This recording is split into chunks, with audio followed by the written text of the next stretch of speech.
there's been so much misinformation about Rasta, and as time goes on, Rasta gets fuzzier and fuzzier to the mainstream world. And they have all these misconceptions about Rasta. And yet there's this reverence for Rasta, but at the same time there's no commitment to the ancestral history and culture that has brought this country.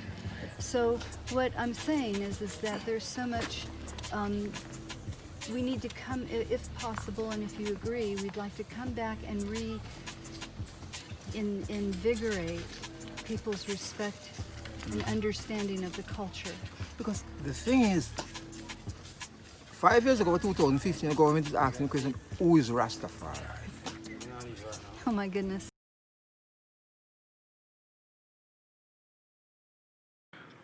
Alright, again, greetings. I know it's been quite a while since we've been able to come to the microphone and share a bit more of our own news and views, and as always, just kind of keeping up with things and really seeing how the rest of this year may even begin to start panning out.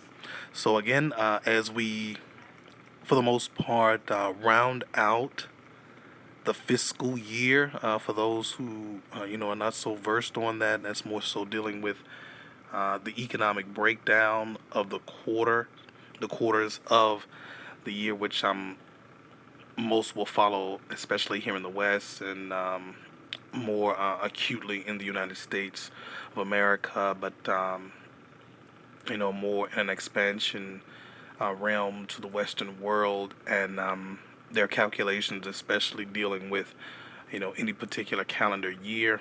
That's how a lot of financial policy or monetary policy is brought out, or at least codified in a way. But we just found so many interesting things coming throughout the quarantine period. Of course, 2020 being its own year in and of itself, and dealing with certain things. Up until this point, we really have not been able to pinpoint exactly where we can assess and give the best accurate information on how certain things will play out moving throughout the end of the year. But here, moving throughout this third quarter and moving on into what would be known as the fiscal year, depending on which way ones would look at that timing. We just found so many interesting things to get into, and not to go off on a tangent, but a very interesting article here that really shares kind of the sentiment over what's not only been going on throughout this year, but for the past few years, especially there in Western Europe, and being more focused here on Germany, as we've spoken on them quite a few times, and acutely more with German Chancellor Angela Merkel, or the leadership in particular. Just some interesting things continue to come up, but not as we had thought. Again, just a lot of nuances and caveats really continue to shape how this world is changing. And we mentioned so many times before that much has already changed, and ones have yet really to feel the effects of it. But here, Germany in particular, with the migrant crisis, which we spoke about on numerous occasions, has really brought about a different perspective, there in Western Europe. So let's get into this article here from theGuardian, written by one Philip Alterman, there in Berlin, dated here on Sunday, August the 30th of this year, 2020. And, just some interesting things to point out, which we, definitely hadn't the best foresight on seeing, dealing with this entire migrant crisis. But we'll get into the reading and not continue to ramble on much further. So here, entitled How Angela Merkel's Great Migrant Gamble Paid Off. Very, very interesting. And so, continuing on, 5 years ago, as more and more refugees crossed into Europe, German Chancellor proclaimed, "We'll manage this." Critics said it was her great mistake, but she has been proved to be right. Mohammed Halak found the key to unlock the mysteries of his new homeland when he realized you could switch the subtitles on your Netflix account to German. The 21-year-old Syrian from Aleppo jotted down words he didn't know, increased his vocabulary, and quickly became fluent. Last year, he passed his end of high school exams with a grade of 1.5, the top mark in his year group. 5 years to the month after arriving in Germany as an unaccompanied minor, Halak is now in his third term studying computer science at the Westphalian University of Applied Sciences and harbors an aspiration to become an IT entrepreneur. Germany was always my goal, he says, in the mumble sing-song of the Ruhr Valley dialect. I've always had a funny feeling that I belong here. Halak, an exceptionally motivated student with high social aptitude, is not representative of all the 1.7 million people who applied for asylum in Germany between the years 2015 and 2019, making it the country with the fifth highest population of refugees in the world. Some of those with whom he trekked through Turkey and across the Mediterranean, he says, haven't picked up more than a few words and just chill. But Halak is not a complete outlier either.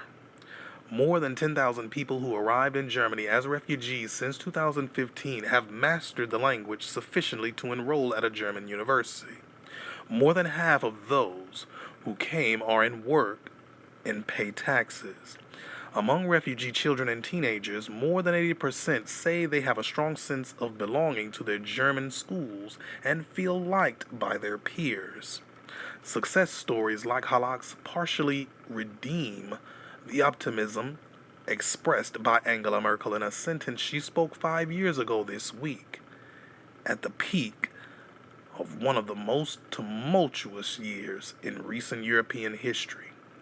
A sentence that nearly cost her her job and that she herself has partially retreated from.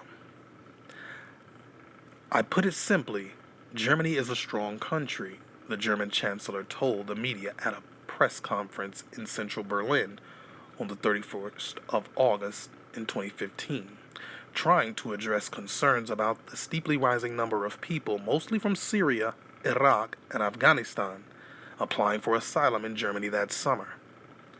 The motive with we approach these matters must be, we have already managed so much, we'll manage this. During the German TV broadcast of her interview, headlines flashed up to report that Hungary was sending trainloads of people to the German border, 20,000 of whom turned up at Munich Central Station the following week alone.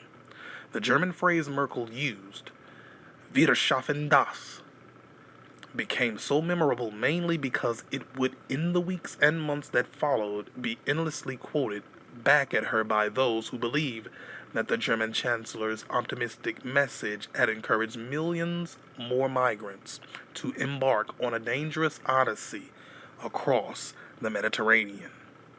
Merkel's actions now will be heard to correct. Her words cannot be unsaid, wrote The Spectator. She has exacerbated a problem that will be with us for years, perhaps decades. The alternative Für Deutschland party, founded 2 years previously on a more narrowly anti-Euro ticket, discovered a new popular stride when Merkel said, "We will manage," quote-unquote. The right-wing party claimed she really meant, "You will manage," asking the German public to cope with rising levels of crime, terrorism, and public disorder.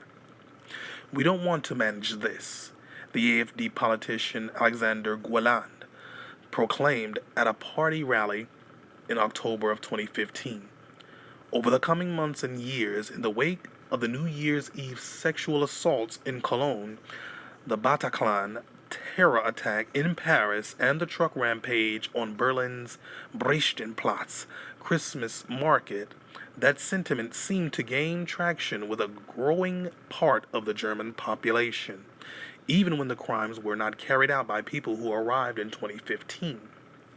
By 2017, there was a prevalent view that Wir schaffen das would be Merkel's undoing, a catastrophic mistake, as Donald Trump said in January that year.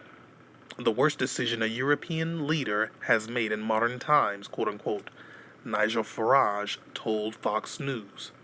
She's finished.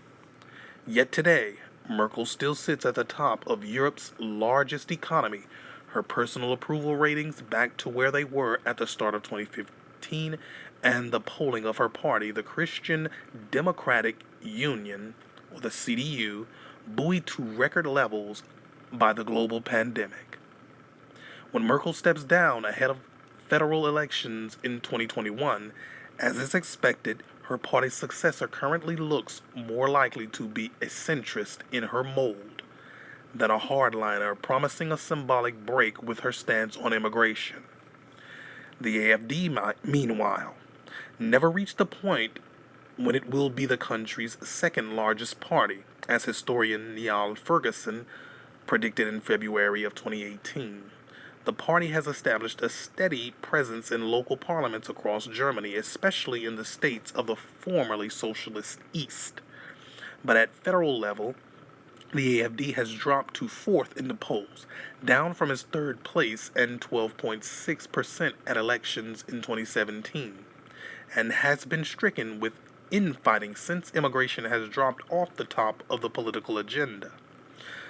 The specter of jihadist terrorism, which some feared the refugee crisis would usher into the heart of Central Europe, has faded from the view in recent years. After a spate of 7 attacks with an Islamist motive in Germany in 2016, culminating with a truck driven into the Berlin Christmas market that December, the country has seen no further attacks for the last 3 years.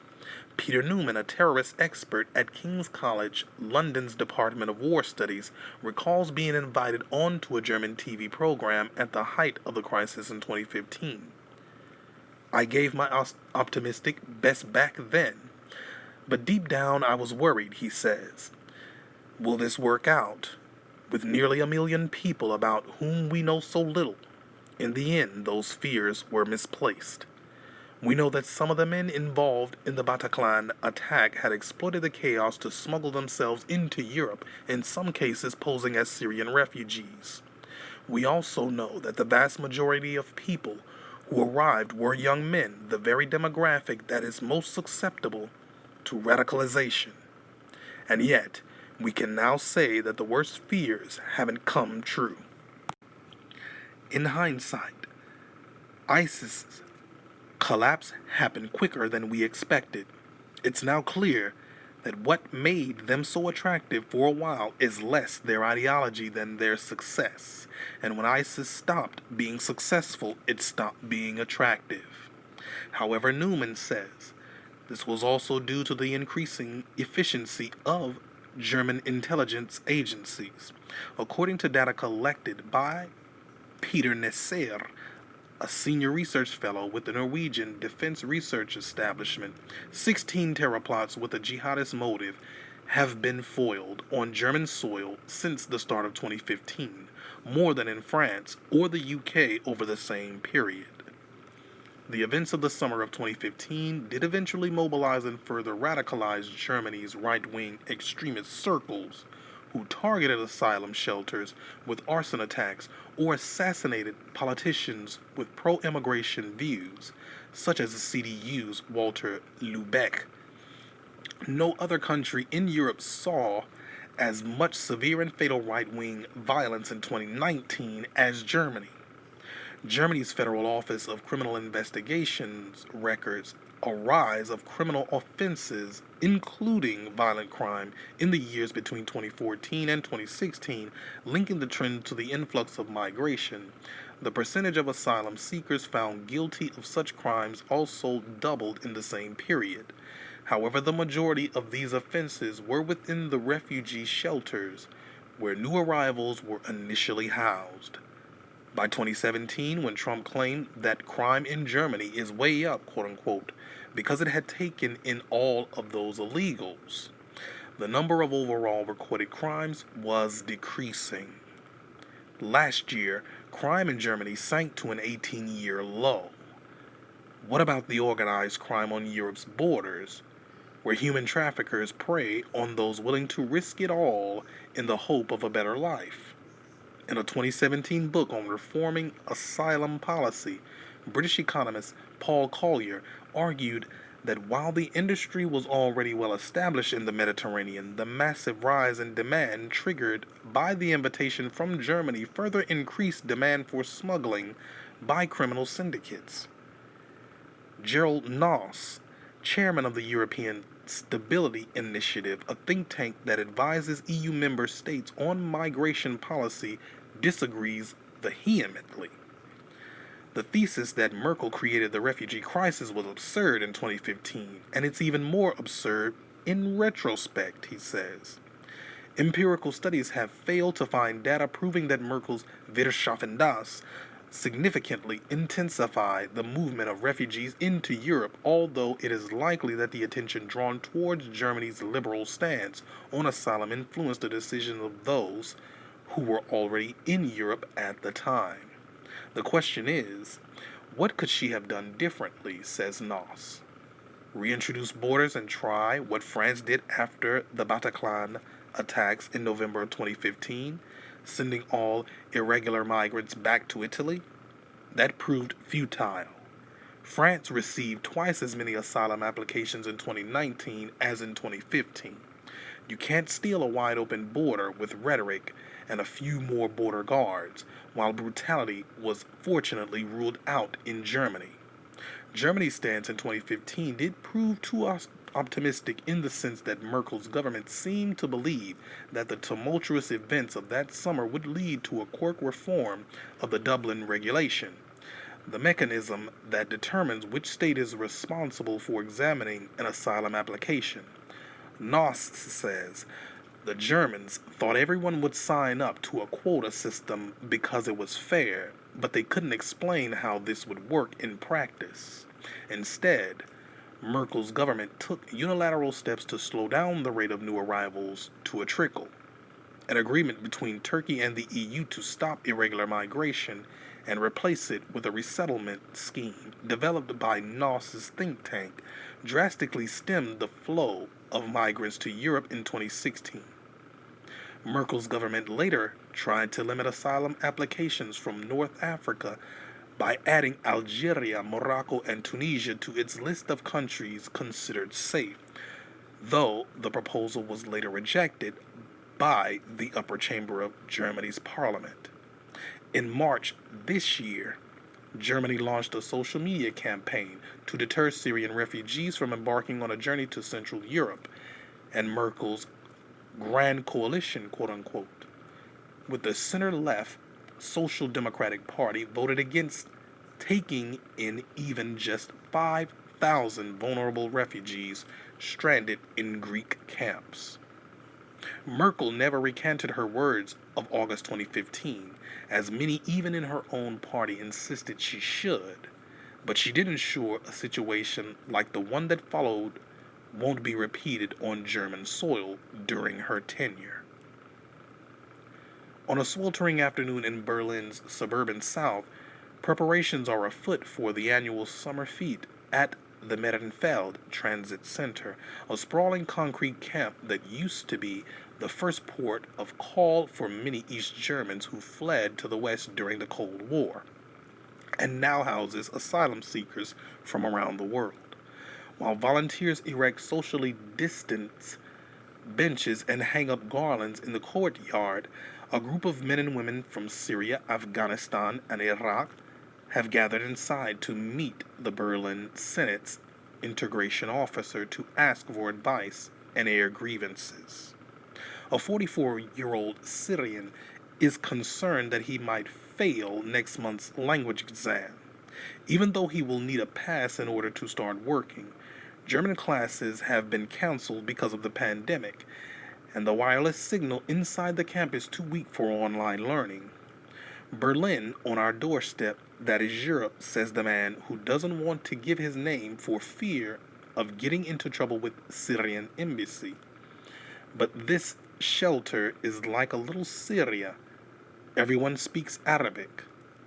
Germany was not the destination of choice for the father of three who arrived in the country via the resettlement program of the United Nations Refugee Agency, the UNHCR, in 2018. He is grateful that Merkel's government took him in, but the wait for a work permit is starting to exasperate him. Before Berlin, he worked for 6 years as a pastry chef in Izmir, Turkey. But German bakers won't accept his qualifications. He would need to do another 2-year apprenticeship first. It's very frustrating, quote unquote. The integration officer assures him she empathizes with his plight. Katarina Nelritzival, who has been in the post since 2019, was once a migrant herself, having arrived in Germany from Poland as a 12-year-old. She knows from personal experience the areas of public life where Germany is ill-equipped for the task of integrating newcomers. German employers are often still reluctant to recognize foreign qualifications. If migrants lack the certificates to prove they are qualified enough to do a job, they can apply to prove their skills in an interview, but they need fluent German to do so. A bigger challenge for adults in their 40s than teenagers like Halak. Last year, the German Chancellor of Commerce, or the German Chamber of Commerce, only carried out 80 such qualification analysis processes in the whole of Germany. Often refugees end up in jobs they are overqualified for, such as catering, which in turn are more precarious and have cut staff during the pandemic. In May this year, the number of unemployed Berliners without a German passport was up 40% compared to the same period in 2019.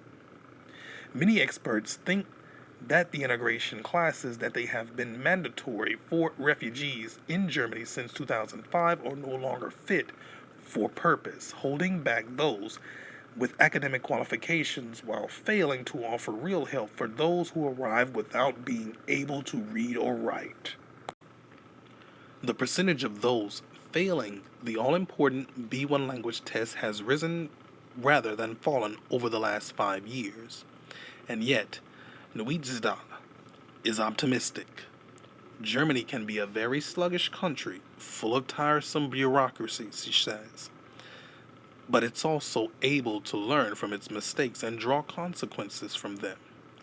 Since 2015, she says, the state has massively expanded its asylum authority, created thousands of posts to coordinate volunteers, turned shelters into permanent homes, and trained specialist teachers. Germany has managed. It's a success story, even if no one quite has the confidence to say that yet.